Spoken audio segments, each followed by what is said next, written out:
Hiya! And welcome back to Adastra, the game that taught us all that sometimes Stockholm Syndrome can turn into true love. Anyways, I found out the issue last night with the mod. It turns out the image does not exist that it was trying to get. So I fixed it, and now it's even more jank, but it works. And that's all we can hope for at this point. Let's just jump right in. The wolf starts to strip off his clothing. I've been needing this all day. Also, excuse my nudity, but the water isn't kind of clothing. Otherwise, I'd keep my underwear on. I shrug. It's not like I haven't seen it before. Right. The wolf lays his clothing down on one of the benches, his nude, sweaty form obscured slightly by the steam. He stretches, arching his back, his thick body thinning out a bit as he does. His dick also sticks out quite a bit, and even though I might have seen it before, the shameless display is a bit much, and I have to look away while I slowly strip off my own robe. You're joining me, yes? Yeah? Good. I think you'll really enjoy this. It's very hot, but you get used to it. Amicus walks up to the edge of the pool. There are two methods. Either get in slowly, or all at once. And with that, the wolf jumps into the pool, practically cannonballing into the center and sending up a huge wave that washes over the sides. The water that creeps up on my feet is hot enough to make me flinch. Amicus comes back, his fur plastered to his face as he gasps and lets out a strained yell that makes it sound like he's in pain.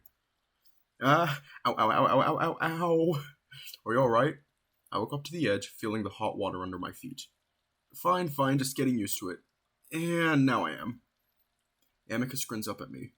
I stand there in my underwear, frowning down at the water. Come in, it feels good. That didn't look like it felt good. Quit being such a flower and get in. It's only the first few seconds that are painful. Flower, the main insult used by the wolves when attacking someone's masculinity. Well, I guess you do have a really low pain tolerance, so I start to dip a toe in. Hey. Amicus glares up at me, then grins, and I know that look well by now. Hey, don't. The wolf glides up to the edge of the water with only half of his muzzle sticking up from the water, like an ominous furry shark fin. I start to step back, but that's when Amicus suddenly rises out of the water, stepping onto an underwater bench along the edge of the pool that I hadn't seen. He wraps his arms around me, his hot fur-plastered body squeezing against me for a moment, and squeezing even harder as he physically lifts me off the ground and falls back into the pool.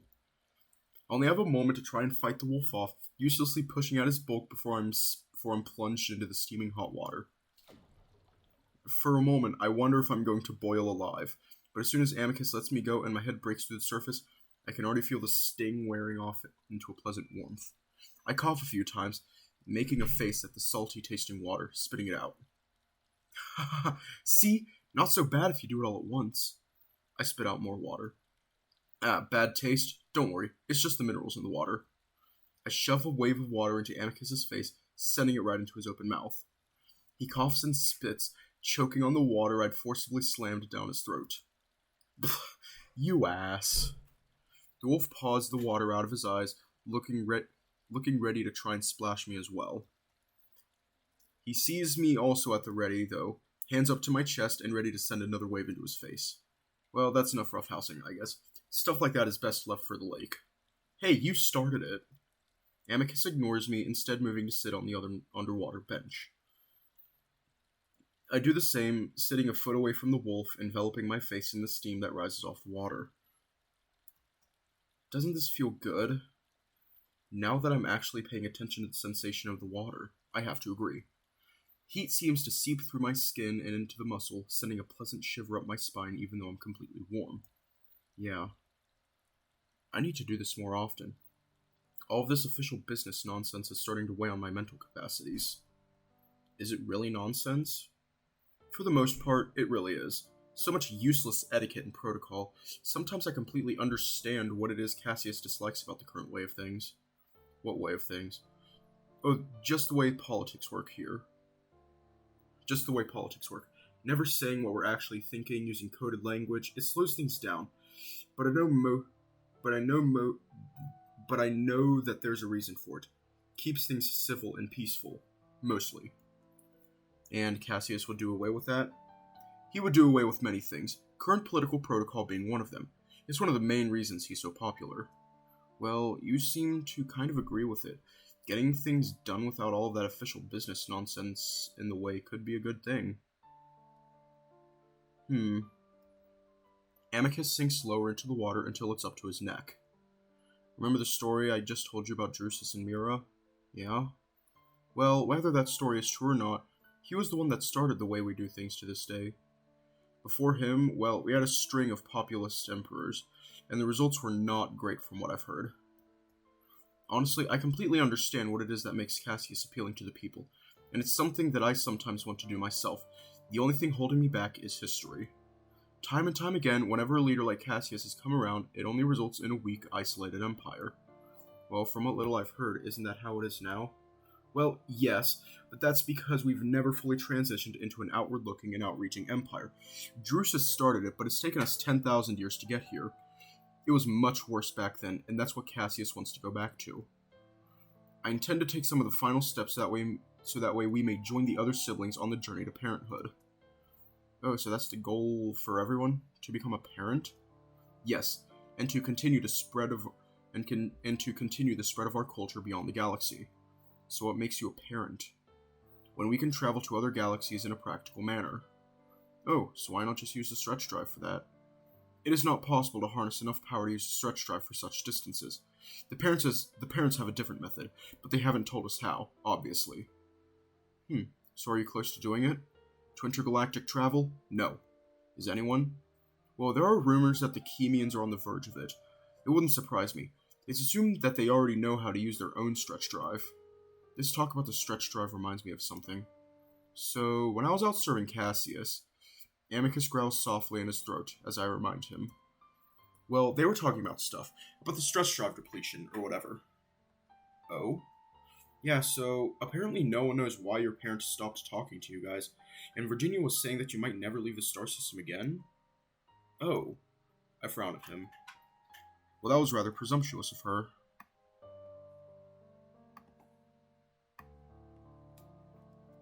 Is it true? Well, no. I mean, sure, it doesn't happen often, but they stopped immediately after Father's death.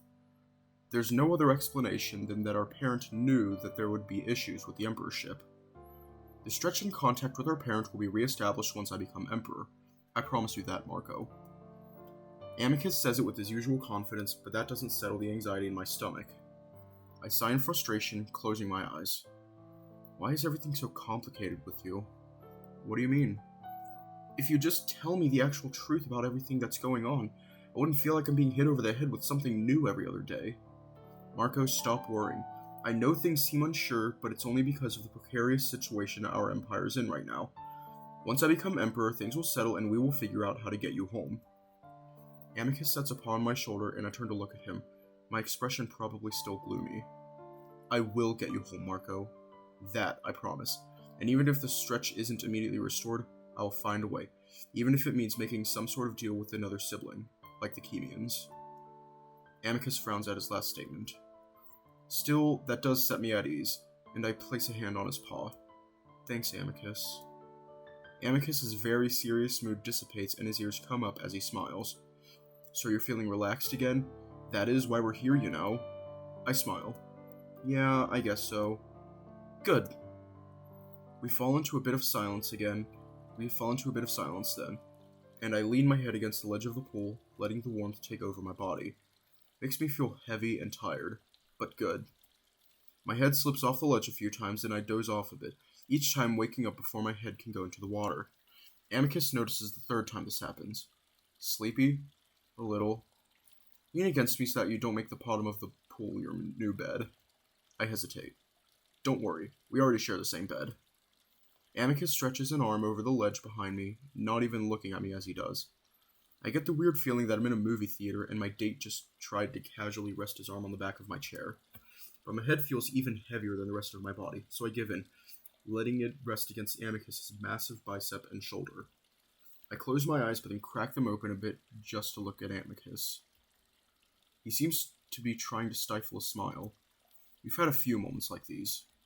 At this point, I'm not sure if it's because he likes me or because he sees me as some sort of actual pet, like a cat curling up in your lap. I don't have much time to give it much thought because I start to fall asleep again. I'm not sure how long I'm asleep, seconds or minutes, but that's when I hear the door open. It's not a loud sound, but Amicus jumps, which makes me jump. We both look toward the door. Nefario stands there, his eyes on us, that same smile on his face. Oh, imagine running into you today. Again, Nefario talks directly to me. Without waiting for an answer, he strides in, paws busily tugging at his loincloth. Hold up. Again, let me make sure that I have Nefario's shit set up correctly. Downloads. Adastra. Game. Script.rpy.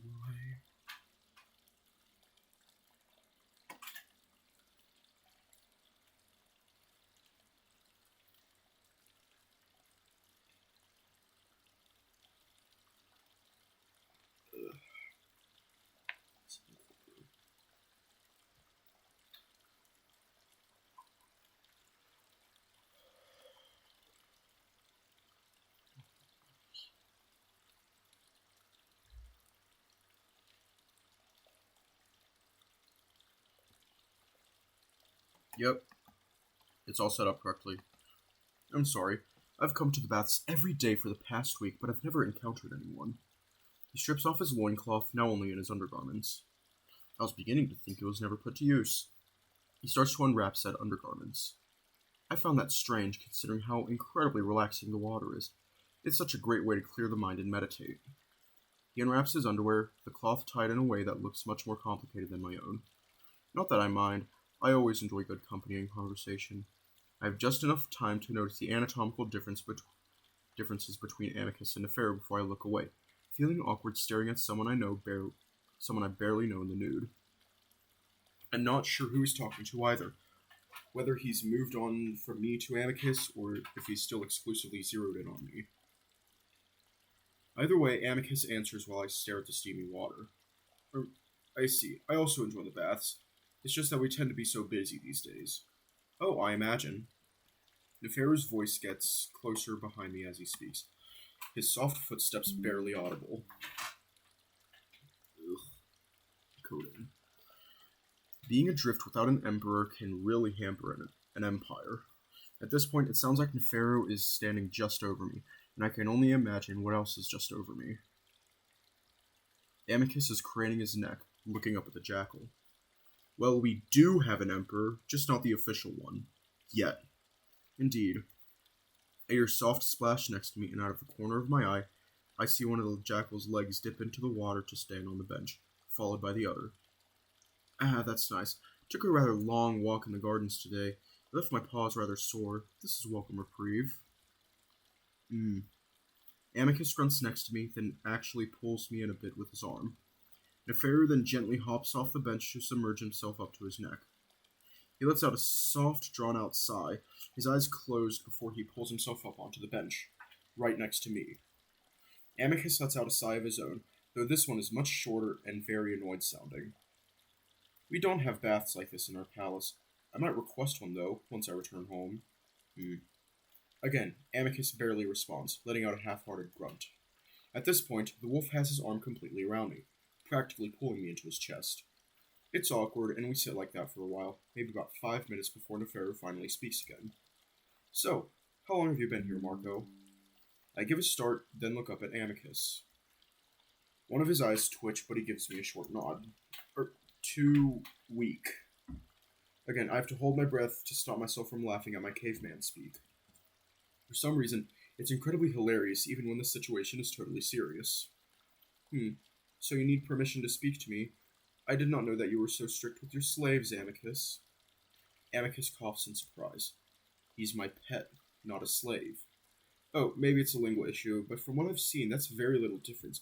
You do enslave your children, after all, no? Amicus is quiet for a moment, and I look back up at him to see him staring at the jackal, his mouth open. Are you alright? Excuse me, but I'm finding your questions a bit pointed. Oh, I'm sorry. I've been told our way of speaking can be a bit blunt by your standards, but consider that the topic of slavery is simply always pointed. Well, why don't we move to a less pointed topic then? Of course. So, Marco, what is your species? I must say that I've never seen your kind before. Amicus's arm tightens around my shoulder again, but he doesn't say anything, staring straight ahead at the other side of the pool. Uh, Simeon. Nefario chuckles next to me.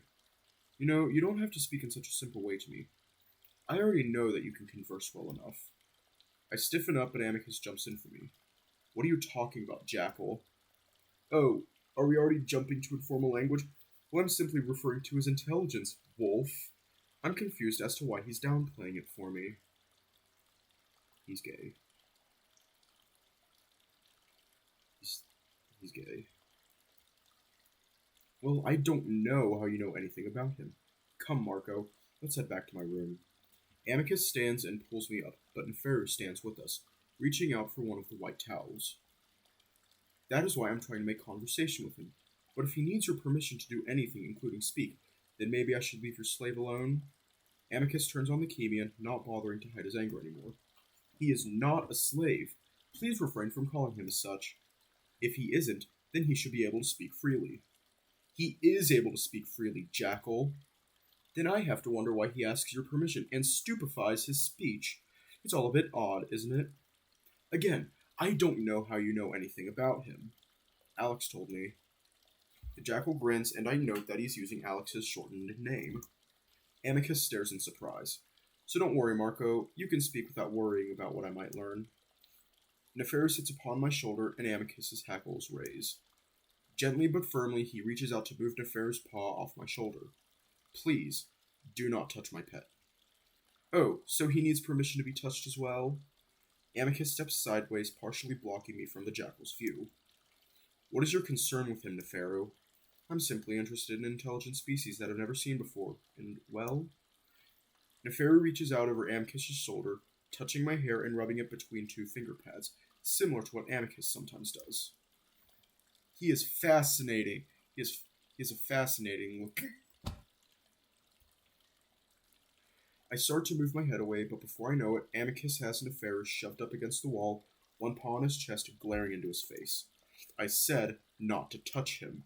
His voice is low, almost too quiet for me to hear.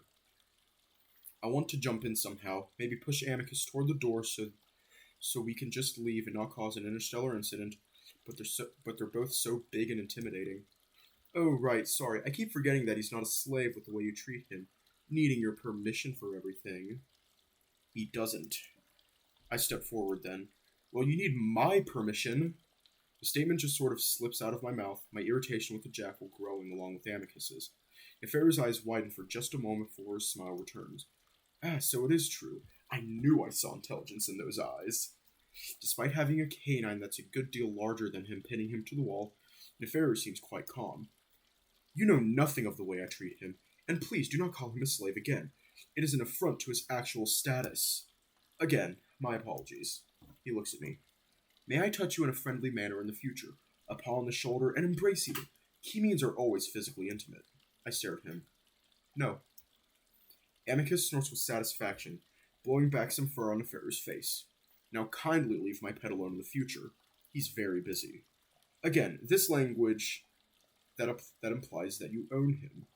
It's confusing to me. Amicus growls, but Nefario doesn't seem to notice the warning. I suppose it's only natural for a slave-driving race such as your own. You believe you own everything and everyone lower on the hierarchy. Amicus's eyes widen, nostrils flaring. What? I'll have you know that they are not servants, and I do plan to change. Never mind. It is not your place to criticize my empire. Nefario seems to only take interest in what Amicus just said, pausing for only a moment before speaking again. Your empire? Didn't you say someone else was acting as the emperor?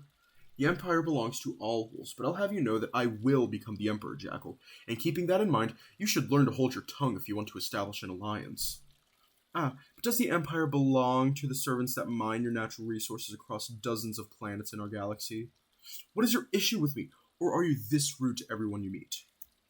The Jackal is quiet, and Amicus just growls at him, waiting for an answer. That's when I realize that Nefario isn't even looking at Amicus's face, he's looking at... And now that I'm looking at it, I realize that it's looking a bit bigger than usual. I heard rumors that the Emperor's son was a tail raiser, but honestly, I wasn't expecting you to use this moment as an opportunity. Did you simply want to get your paws on me? In one smooth, fluid motion, Nefario spins into Amicus, thumping his back into the other canine's front, making the big wolf grunt and puff air into the top of Nefario's head with an oof sound. Nefario leans there against the wolf, holding on to his big paw while the other comes up to tease Amicus's chin. Amicus looks surprised, but he doesn't do anything to push the jackal away. Meanwhile, the jackal's rear pushes firmly up against Amicus's crotch. Amicus seems frozen, staring down at the jackal. From what I learned about Adastran slang on the TV, Nefario had just implied that Amicus is gay. If you were interested, you only had to ask. I know that wolven ways of flirting are rather aggressive, and even though we jackals do things differently, I can adjust. At that, Amicus glares and roughly pushes Nefario away, sending the jackal to stumble against the wall. He turns around swiftly, his grin still in place. Oh, did I get the wrong idea? I just assumed after you groped my chest and became excited. Nefario gestures down at Amicus's crotch, the wolf's erect cock still waving around a bit after the jackal had spun away. Immediately, Amicus covers himself with both paws, glaring.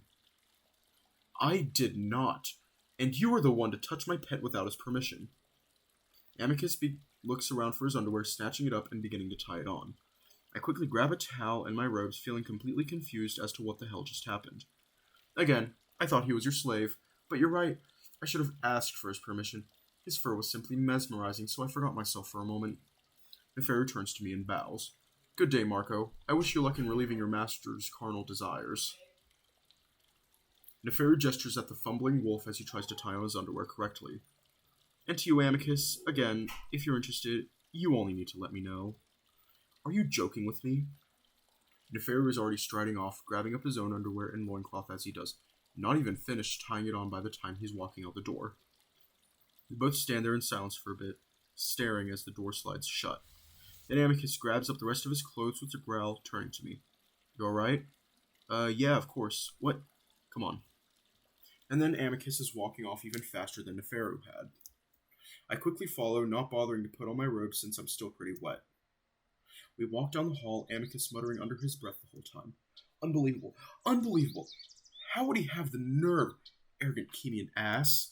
As we make our way toward Amicus's room, I go over what just happened in my head. You see, it seemed Nefario was making some kind of point about slavery, while at the same time taking that strange interest in me. On top of that, the obvious sexual tension between the two of them was really odd, especially the way Amicus just stood there and let Nefario rub up against him while he was clearly hard. Is this how these aliens hit on each other? With all that bizarre macho aggression? If it is, then I don't like it, but that doesn't matter. I'm not here for that kind of stuff anyway. I just need to get home. But at the same time, there's a little spark of jealousy in my chest at the thought of Amicus being interested in Nefario. I don't know why, but the way he treated me at the pool almost seemed like flirting itself. And then to immediately have eyes for Nefario. As we walk into Amicus's room, I can't help myself. So is that the woven way of flirting? I ask it casually, trying to act like I don't mind. What? Definitely not. Definitely not. That damned jackal was assuming quite a lot.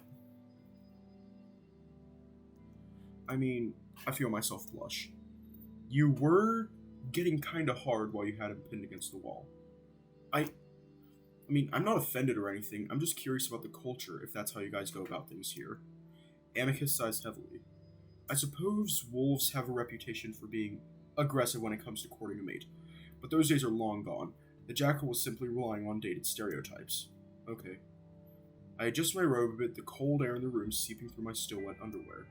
Not to pry too much, but are you gay? Nefario seemed to imply that. Amicus freezes, staring at me. He doesn't seem to know what to tell me, like he's afraid of what my reaction might be. I remember then how stigmatized homosexuality is here. Homophobic slurs are used a lot in the films I've seen, including tail raiser and cock licker. It's weird because males seem to be pretty intimate with each other, kissing and holding paws being common between close friends. However, there are lines that aren't crossed, and actually being gay was looked down upon, which is what Nefario accused Amicus of being. I quickly try to reassure him.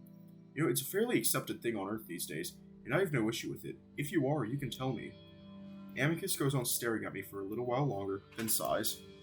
I Have a preference for males, yes. He winces right after saying that. Hey, it's fine. Like I said, it's pretty well accepted in a lot of places on Earth, but it explains why you were getting hard in front of Nefario. Listen, it wasn't what I was intending to do. It wasn't what I was intending when I first grabbed him. I was trying to defend you. Ah, I see. Amicus blushes all over again. The wolf turns away and walks over to the sofa before slumping into it, leaning his face into a paw, looking frustrated. What's wrong? Well, that jackal for one, and I don't know. Are you disgusted with me now? Why would I be disgusted with you? I don't know. You must see past incidences in a different light. Like the massages and wrestling and the dance. I promise, those are truly pet duties, and I was only having a bit of fun at the amphitheater. And I only did what the dance called for. I shake my head. I think you've been really good about not taking advantage of me at all. It's fine. Amicus looks at me, unsure. And you never have to do those things again if you don't want to. I'll understand. I raise a hand up. Seriously, you're fine. Amicus looks away, looking relieved but still ashamed. I'm sorry. It's just something that's followed me most of my life. I had an incident happen several years back and it's created a lot of rumors about me. The people aren't very interested in having a tail raiser as their emperor. Amicus finally looks at me. So I try to keep it quiet so that it might be forgotten. But mostly was until Akemian mentioned it. Amicus growls. Anyway, I'm sorry. I suppose it was something I should have told you considering how close quarters we've been living. The wolf looks so dejected, so sad, I decide that I should tell him. You know, I'm gay too? Amicus snaps his gaze back to me, eyes wide. What? I feel my face turning red. I'm the same. I like guys. Amicus squints at me, like he can't believe what I just said. Are you making fun of me? What? No, I'm telling you so you don't have to feel so bad about it. It's fine. Oh. That's quite the coincidence. Yeah, it is. Thank you for telling me. That isn't easy to do. At least it isn't for me. I'm the same. I slowly walk over and sit on the sofa next to the wolf, feeling strangely awkward about our little coming out conversation. Amicus still looks a bit uncomfortable, but at least he doesn't look sad anymore. So, since we're talking about all of this, what was Nefario saying about me helping you out with your dick? Is that a pet duty too? Well, yes it is, but again, I would never ask that of you. Does Alex do that? Amicus pulls a face. While I'd rather not think of my brother in such a situation, yes, he does. But does that mean your brother's gay too? No. Well, not as far as I know. He doesn't have a preference for males. Isn't that what makes you homosexual? I shrug. So, I just give you a hand job or something? I can tell that the lingua has no trouble translating that to Amicus, because he immediately blushes again. I squirm, wondering why I'm asking so much about this topic. I'm curious, and I already know that I'm attracted to this wolf. I'd given up on denying it a while ago. It can involve a lot of things. I mean, if you want to do it, I have no objections, but it's your choice. Amicus sounds tentatively hopeful, and I realize that he actually wants it. It seems that every day I go further and further with this wolf. I laugh, partly at Amicus's expression and partly because of the absurdity of this entire situation. How about if we win the dance trial? I'll think about it. I'm speaking without thinking. Amicus is quiet, then nods. Sounds fair. I try to think of something else to talk about, still shocked at what I just proposed. So, what's the deal with Nefario? Why do you do all that stuff in the bath? I honestly have no idea. It was very strange.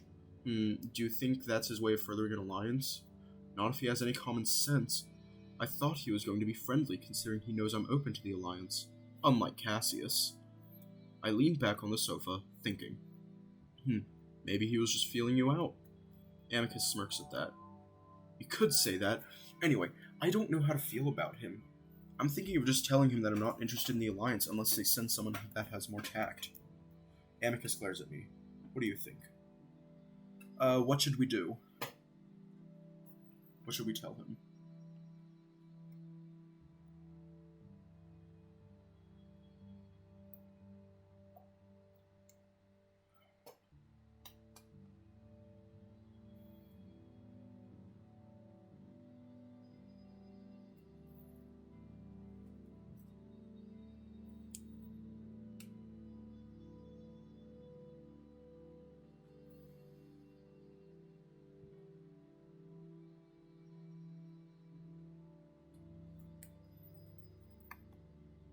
Honestly, if that's what the Tebians send to foster an alliance, I have to wonder about them as a whole. They are an arrogant people, as I've said, and maybe his intentions aren't all that great if that's how he treats his prospective allies. Agreed. But I don't know, I'm not a politician. But you are smart. Thanks. Anyway, I'm off to my shower. The wolf stands up and I do the same. Do you need any help? Oh, really? Yeah. I want to show him that things haven't changed, that I'm not scared of him now that I know his secret. He looked so devastated when he told me. And even if Amicus was the one to get me into this mess, I now know that he's a good person that doesn't deserve to feel like that. I mean, I've seen your junk already, so no surprises there, right? I suppose not. If you're sure. I'm sure. To decide things for the wolf, I walk into the shower. Amicus isn't far behind. I dream a lot the night before the first trial. I can't remember most of it, but in the last bit, I'm in the throne room surrounded by dozens of wolves, who I assume they're the triumvirates. Cato sits on the throne, watching over all of us, his chin on a fist. Meanwhile, Amicus is in the center, doing some kind of breakdance. He's athletic and light on his feet before throwing off his cape and doing a handstand. Then he spins on his head for a while as the other wolves around him cheer. Even Cato claps reluctantly. Meanwhile, Cassius has his paw to his mouth, realizing that he's been beaten. His paper...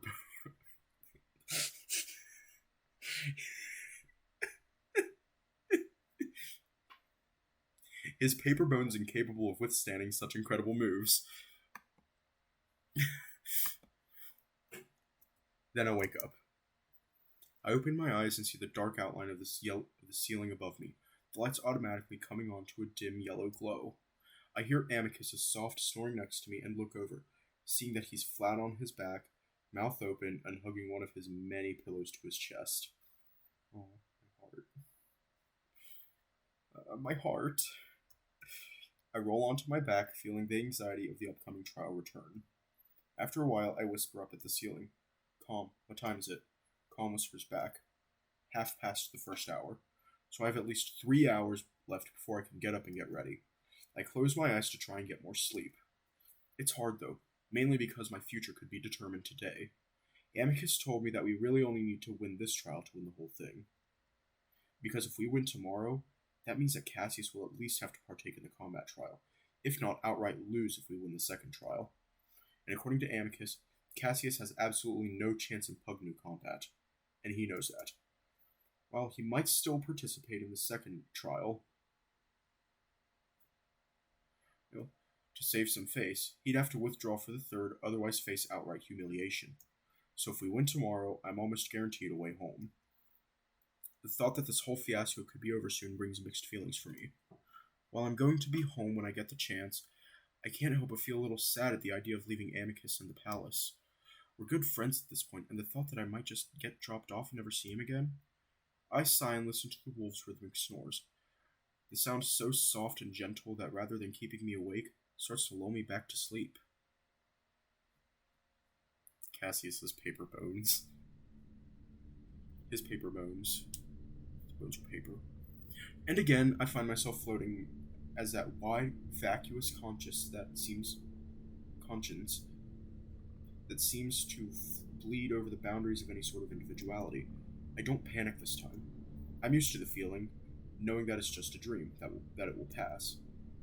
I also sense that other presence above me, even wider than I am. They've been following me around since I got on that ship. Knowing that someone else is there calms me further, and I wait, wondering if they'll talk to me again. They do. I am still curious. Try to talk back this time, ask them what they're curious about exactly, but I don't have a mouth to speak with. They seem to hear me, though, and in response, I sense gentle amusement mixed with fascination? Many things, but once again, I'm afraid I have to keep it short. I wait expectantly. Do you feel that Amicus would be capable of his duties as Emperor of Adastra? Do we think that Amicus is capable of his duties?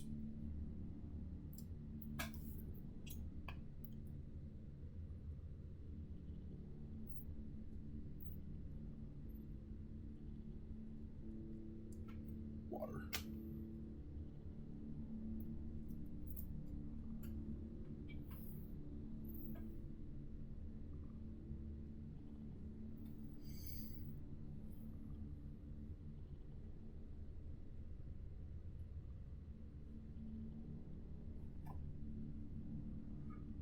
Hold up, let me bring up the actual chat. Okay. Ah, how interesting. The presence above me starts to dissipate, and so do I.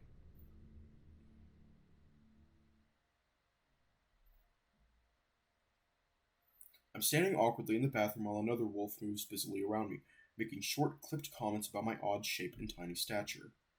He's the first wolf I've seen that isn't part of the Imperial family, so I keep trying not to stare at him while he turns my head left and right, smudging a black substance on my face while he does. Meanwhile, Amicus stands behind us, his face showing a mixture of amusement and concern. I raise an eyebrow at him through the mirror, but he just shrugs in response. Do not move your face, please. I look straight ahead again, letting him smudge the black makeup on my face, still trying not to stare.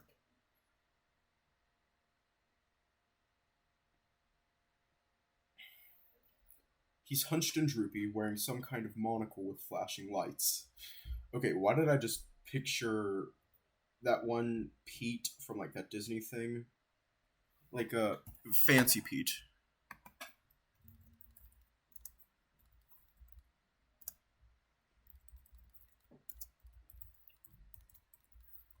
Like fancy Pete.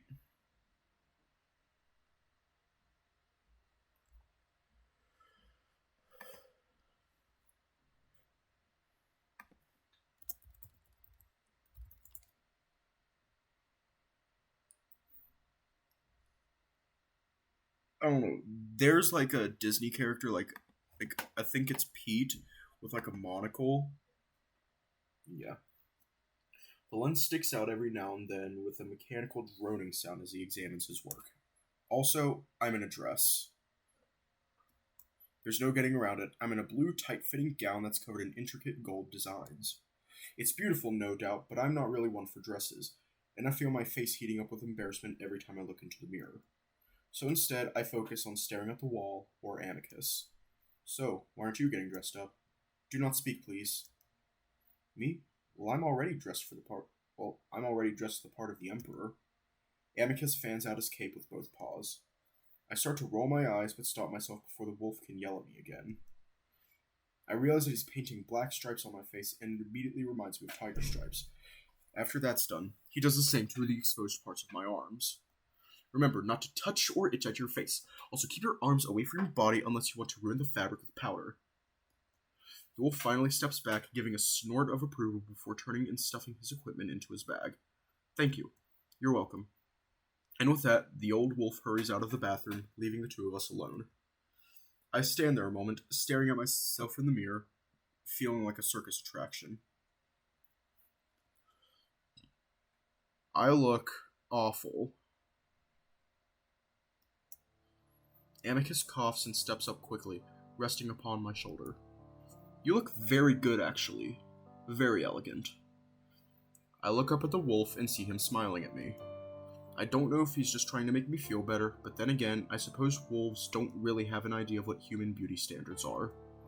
I look at the black stripes on my face. Are these tiger stripes? Amicus raises his eyebrows. Yes, actually. You have tigers on Earth? Yeah, is this like okay with them? Not offensive? It looks like a joke. Offensive? Why would it be offensive? We're honoring Mira with this dance. If you're sure. Of course I'm sure.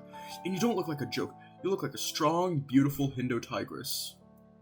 I sigh again, still awkwardly holding my arms away from the dress, feeling stiff. When does this all start?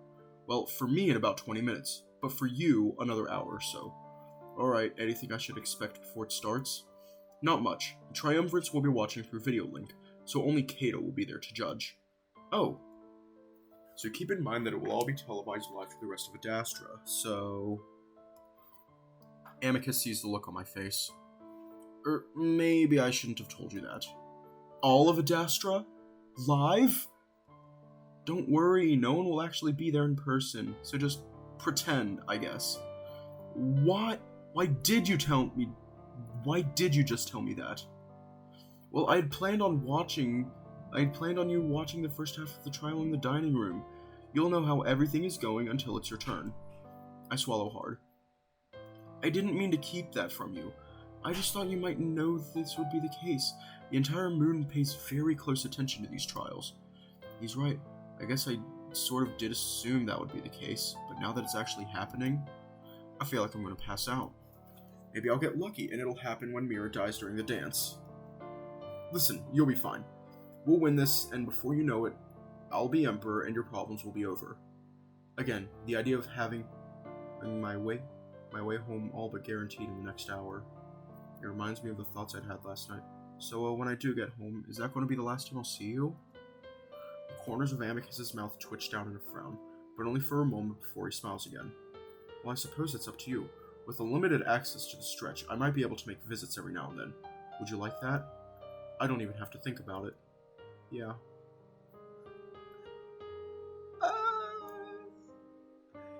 Amicus's smile widens. I would as well. I mean, you're my friend, and I want to hear about the results of your empire. But then Amicus's smile falters, then turns into a frown. What? Wolf is quiet for a moment, then his ears flatten. I forgot the reason you're here in the first place. For a moment, I don't know what he's talking about, then I do. We're not even supposed to know each other exists. This whole thing is against the law. Oh, so I guess we wouldn't be able to do that, huh? Amicus bites his lip, then shakes his head. We'll figure it out, but now's not the time for that. We have a trial to win. Amicus turns to me and, after a little hesitation, pulls me into a quick side hug, carefully avoiding the black powder on my arm. We'll talk more afterwards over the celebratory dinner, alright? The absolute confidence and reassurance in Amicus's voice calms me just a little, and I manage a small smile. Alright. Good. And a little more celebration after that, if you get my meaning. I had almost forgotten about that. Amicus. If you want.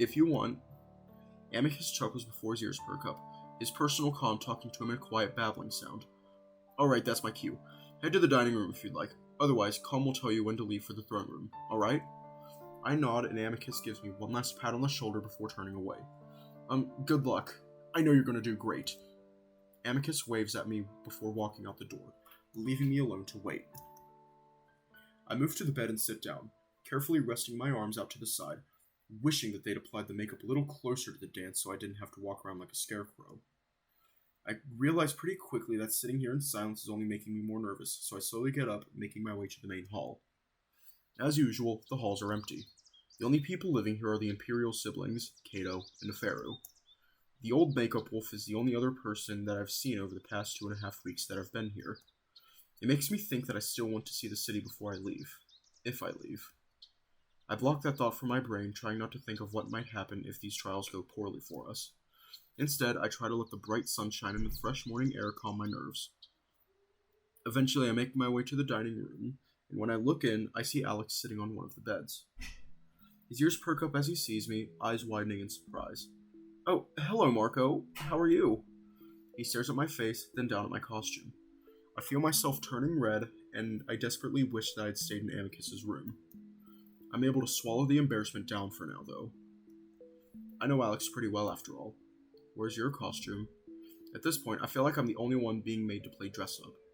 I sit down on the middle bed, not wanting to be directly across from the cat where he'd have to stare at me.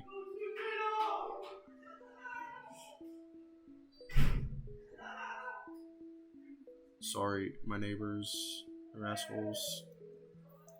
Should I be in one? I shrug. I don't know, they put me in one, obviously. Obviously. And the powder, too. I glare at Alex. You look good. You look good. Very bold. So why the hell are you dressed up as Mira? We're doing the same dance, right? Well, yes, though Cassius instructed that I be in my underwear. Actually, I think I'd prefer your situation. Sure. Seriously, you think I want all of Adastra to see my naked torso? Alex hugs himself, shuddering. It's so embarrassing.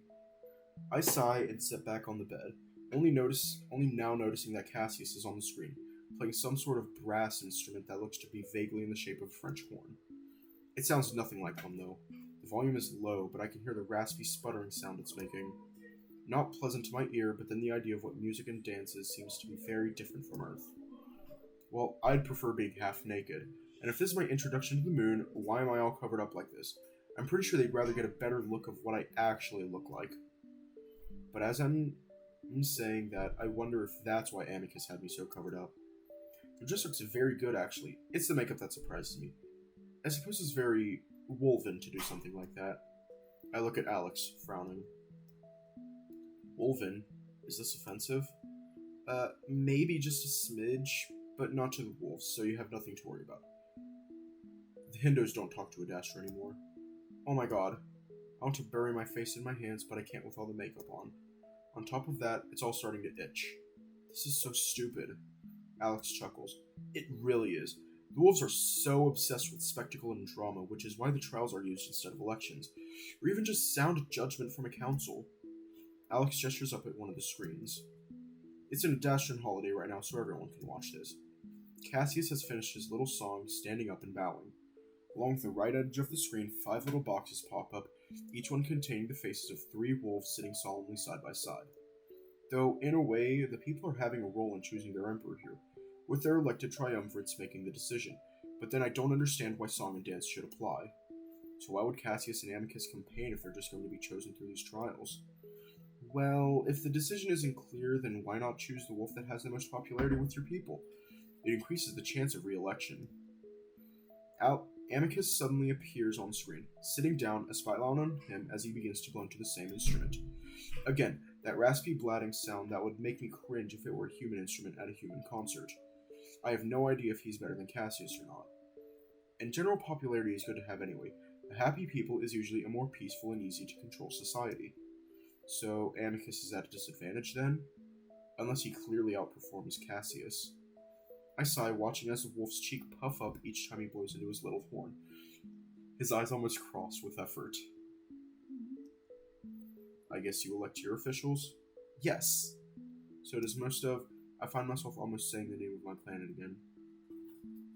It's harder and harder to keep the secret from Alex, especially as our relationship has become more casual. Our tribes. At least, I think that's what they are on the Simian planet. I just have to hope that Alex doesn't actually look it up. But he continues on like he didn't notice my pause, like he always does. Anyway, despite the competition, I still consider you a friend, and I hope you feel the same. Maybe we can have lunch in the garden soon, no matter the result. Yeah, let's do that. Wonderful.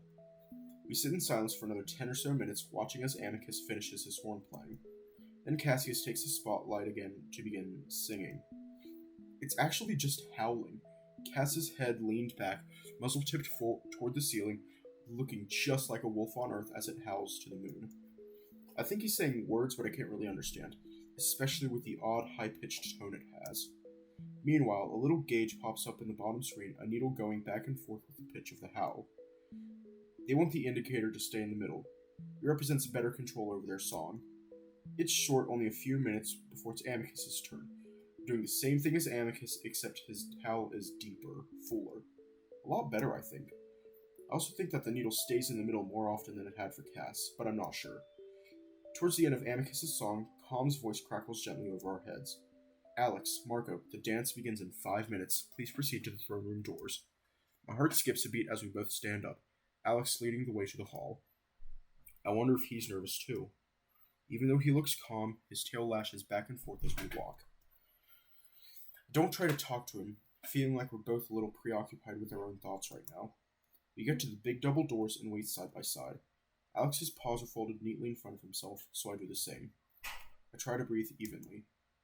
I've never been good in front of big crowds, and even though it's technically only Kato in there, I can't forget the fact that millions of people are going to be watching.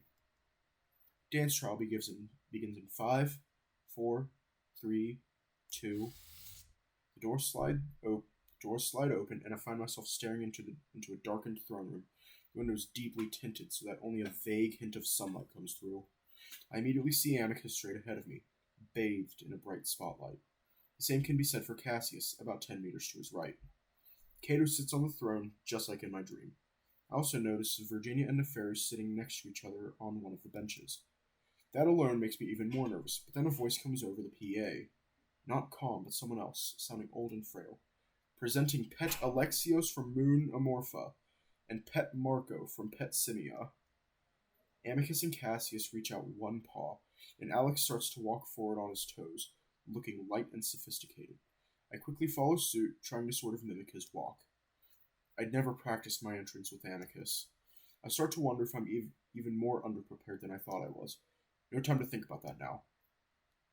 I do the best that I can with my stupid prancing walk before coming to a stop in front of Amicus, reaching out a hand to rest in his big paw.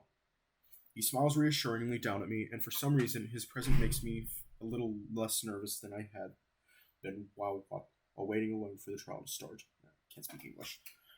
We stand there quietly for a moment, but then that old voice starts up again, but now it's in a howl, high, wavering, and faint. Explorant adver vero. He starts to recite the story in the same howl, but it's hard to hear. And now that there are words... Wait, I can't understand it. He's speaking... Oh, fuck. The lingua isn't translating the song. Immediately, I start to panic as I see Amicus raise up his paw. I probably have a look of horror on my face because his reassuring smile has turned to a frown. Jerkily, I raise up my hand to touch it to the wolf's paw, trying to stay calm. I can do this. Sure, I attached a lot of the movements to the words in the song, but I remember the order of the poses. I think. Still, the unexpected blunder has me flustered and stumbling, my movements hesitant and definitely unelegant. I'm so frazzled that I don't really have time to dwell on the fact that Alex and Cassius are doing the dance at the same time. Are we competing for Kato's and watching try out for its attention? I try to stay focused on Amicus, watching his movements, hoping that I might remember enough of his cues to get through all the movements correctly.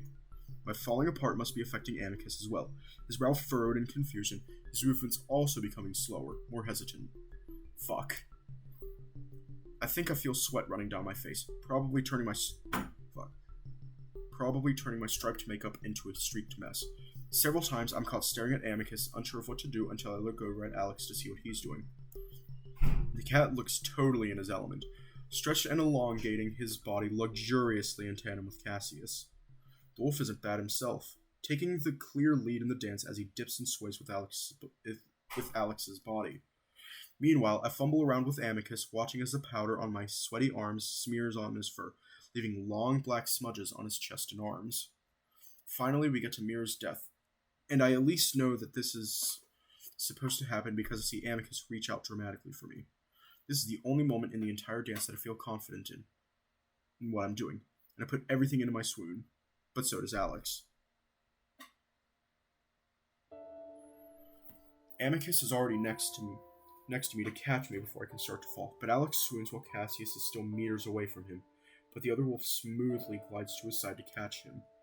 Alex lays there in Cassius's arms, splayed out dramatically, looking somehow serene and distressed at the same time.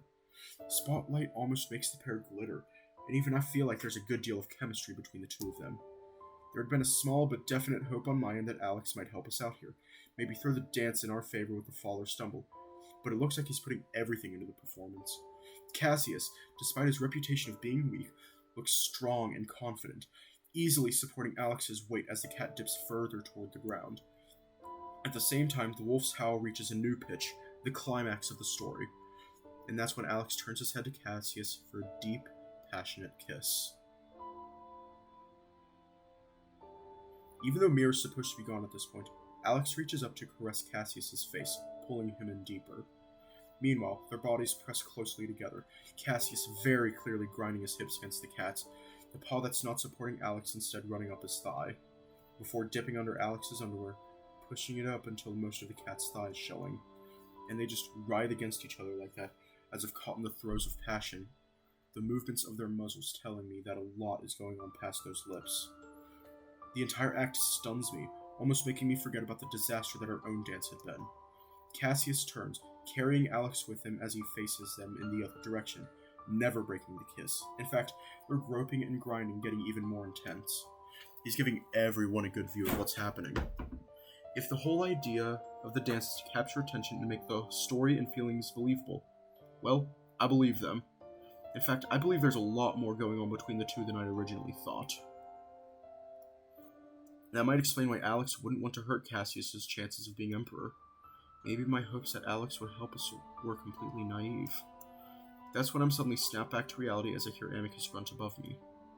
I'd been so enamored with Cassius and Alex's kiss that I'd forgotten our own. Seeing a preview of what I might have to do with Amicus, though, I blush, steeling myself, getting ready as the wolf starts to lean down toward me, his lips puckered up slightly. I read in my own lips, then suddenly Amicus turns his head to the side slightly, landing the kiss on my cheek instead.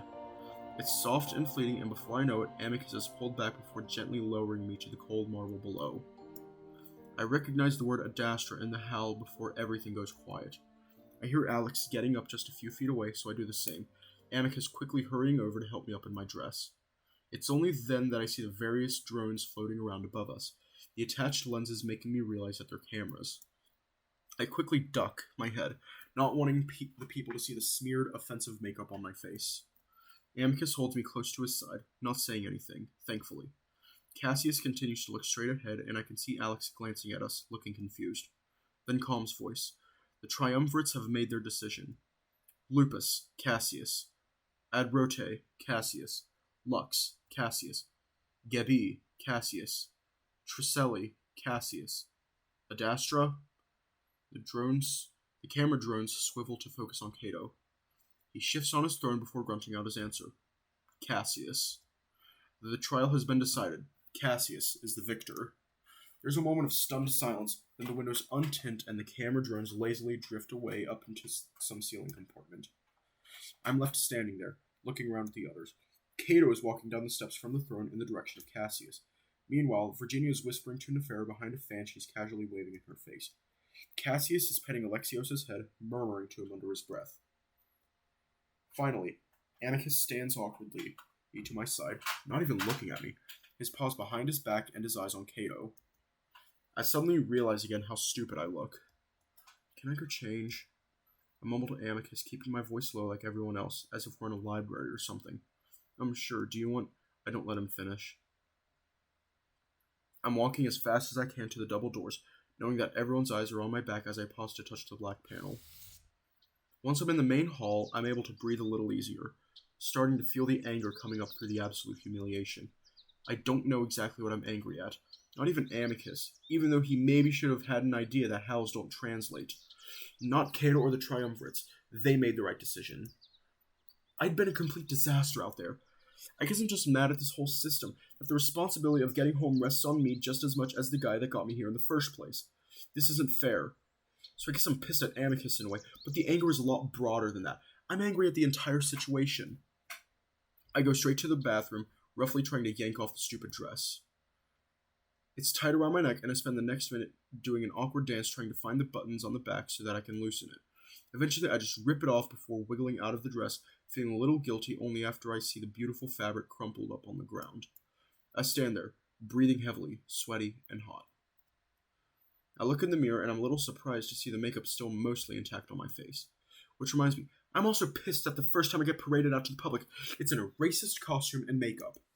I get in the shower, letting the hot water run over my face, feeling a little better now that I'm alone with my thoughts, and out of the tight dress.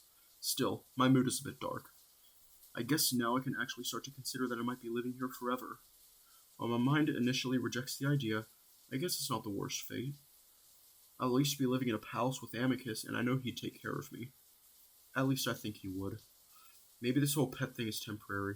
If he loses the trials, he'll just throw me out with the trash, maybe kill me like he'd once mentioned on the ship. Under my gloomy contemplations, though, I know that that's not the case. He wouldn't do that, but I can't promise myself that I'd be able to keep friendly with him if things really do go south. He'd told me this would be easy so many times. Even if the lingua hadn't messed up, I doubt we still would have won. After a good half hour, I finally get out of the shower. I stand in front of the fans for a bit, enjoying the way it whips my hair around before I pick up some underwear off the hook and tie it on. Pretty fast at doing that now, not even having to think about it. Finally, I open the door. The cool air that rushes in is refreshing after such a hot shower, but I'm immediately treated to the sight of Amicus walking away from the door, probably in the middle of pacing. He immediately turns around at the sound, though, his eyes wide. Hey, Marco, how are you? Great. I walk over to the dresser, opening one that's full of children's robes. Really? Sure. I hear Amicus huff behind me. Please, I don't want to deal with that mood of yours right now. I just want to talk. That's fair, but him telling me to stop sulking is making me sulkier. You know, I would have loved to just talk like a week ago about the stupid trial. Imagine how much better it would have gone if I'd actually memorized the dance rather than just following cues from you and the song. I whip out a robe. Which, by the way, isn't a song. You always make fun of Earthlings in our primitive ways, but at least we actually have a variety of music. Oh, and we can actually sing, not those creepy howling sounds that sound like you're dying. Amicus frowns at me, his ears flat. You're upset. No! What made you think that? Stop it, Marco. I'm just as upset and disappointed as you probably are. Was it the cameras? Maybe Cato that made you nervous. What happened? I'm quiet for a moment as I start tying on my robe, and suddenly Amicus's paw reaches out, grabbing my right hand and yanking it away from my clothing. What? What happened to your paw? I look up and see the wolf staring at the palm of my hand with wide eyes before turning it this way and that. What? Your skin, it's bunching up. Are you having a reaction to the powder? I stare at him, confused before pulling my hand away to look at my pruny fingers. No, I was just in the shower too long. My skin does that when I'm wet for a long time. I've never noticed that before. You take short showers. The wolf frowns at me, then snatches my hand up again to stare at the fingers in fascination, even as I try to yank it back.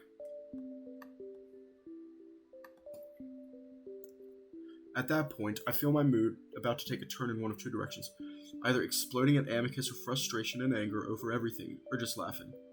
I find myself doing the latter, chuckling at first before letting out a loud guffaw. Amicus gives me a strange look, finally letting me go. Are you sure you're alright? You're worrying me. I sigh as I finish tying on my robe before flopping back onto the bed, hands above my head as I let the pleasant cool air drift down from the ceiling to blanket my body. I know I'm going to get cold in a few minutes, but for now, it feels good. Remember how you said the lingua has trouble translating some things? Yes, I hear the wolf pause as he figures out what went wrong. Heard nothing but wailing Latin and that howling noise. I had no idea what I was doing. Oh gods. There's a heavy thump, and I feel the mattress crater and tilt sideways a bit as Amicus sits down next to me. So yeah. Marco, I'm so sorry. I didn't even contemplate that possibility. It's fine. I don't think either of us could have. I mean, I listened to music from the Cats before, and I've never had an issue with the lyrics translating. I shrug. I don't know, doesn't the lingua try to understand intention too? Maybe I meant to hear the true language when you guys sing. It was happening while you were doing your song, even though I didn't realize it then. Oh, you heard me sing? I can hear the embarrassment in Amicus's voice. Yeah, it sounded fine, honestly. I was just being a dick earlier. I know. But still, I'm tired of you trashing on human culture. I know.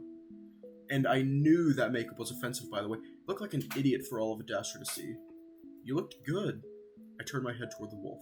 Oh, really? Fumbling around like an idiot with no clue what he's doing looks good? Amicus stays quiet this time. I stare back up at the ceiling. I guess at least I'm keeping up with the dumb primitive ape act, right? Amicus just sighs, getting up. I watch as he slowly walks over to the sofa to sit down. I have to say that although you are a very kind, intelligent person, you're very frustrating when you get into these moods. Frustrating? No, fuck. Just so gloomy and self-defeating. You remind me of Cassius sometimes. I pull a face. Since when is he self-defeating? He seems pretty full of himself to me. You don't know the real Cass. He very much dislikes himself. Also, don't compare me to your brother. I really don't want to be thinking about him right now. I'm just saying, I prefer you in lighter spirits. It suits you more. I'll work on it. Long silence goes by, and with the way that Amicus is shifting around, I can tell that he wants to ask me something. What is it? Well, I guess that little celebration is out of the question now. The dinner? I sit up suddenly, giving him an incredulous look. Seriously?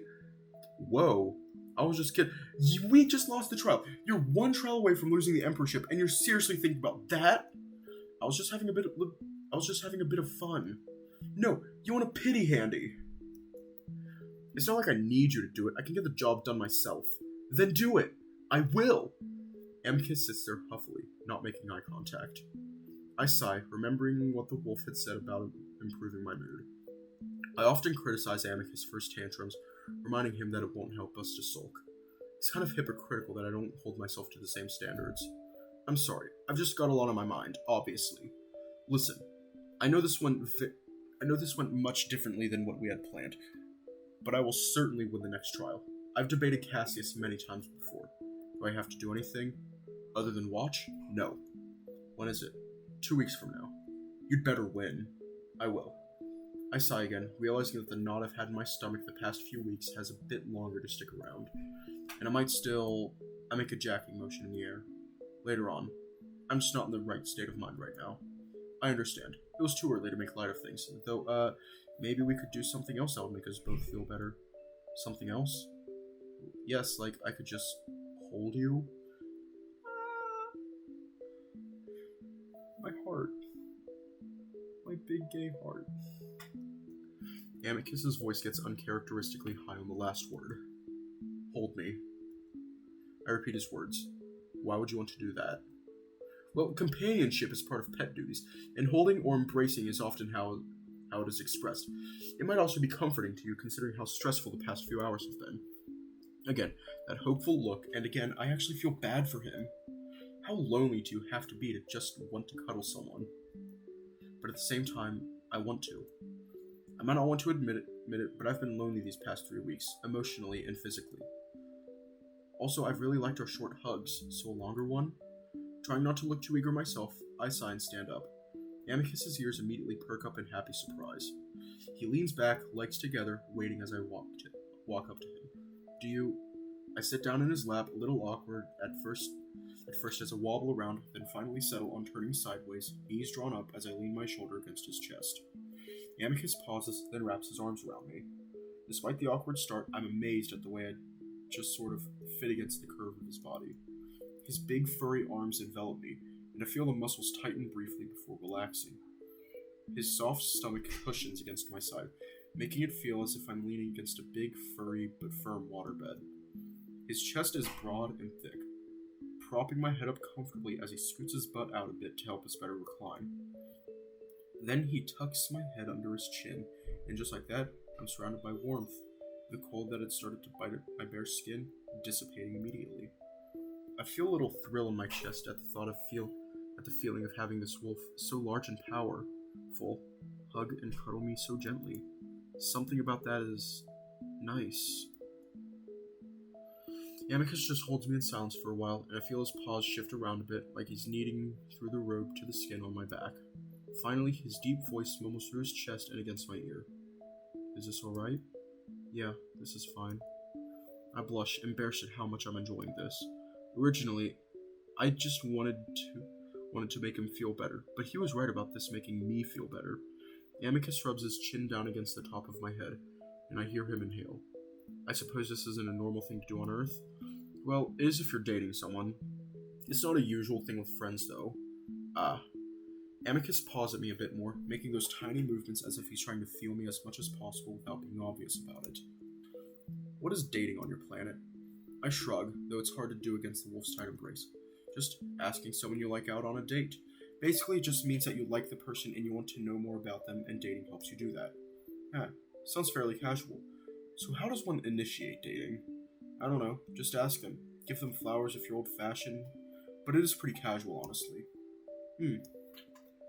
Why are you so curious? It's Amicus's turn to shrug. I always want to be careful about your boundaries. It's easier when I understand your culture better. I lean against the wolf, realizing that even though I'd made a complete fool out of myself just half an hour earlier, I feel fine. Kind of hope that this isn't the last time we do something like this. Knowing Amicus, it likely won't be.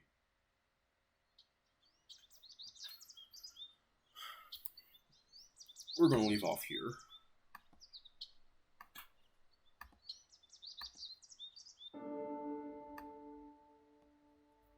Okay.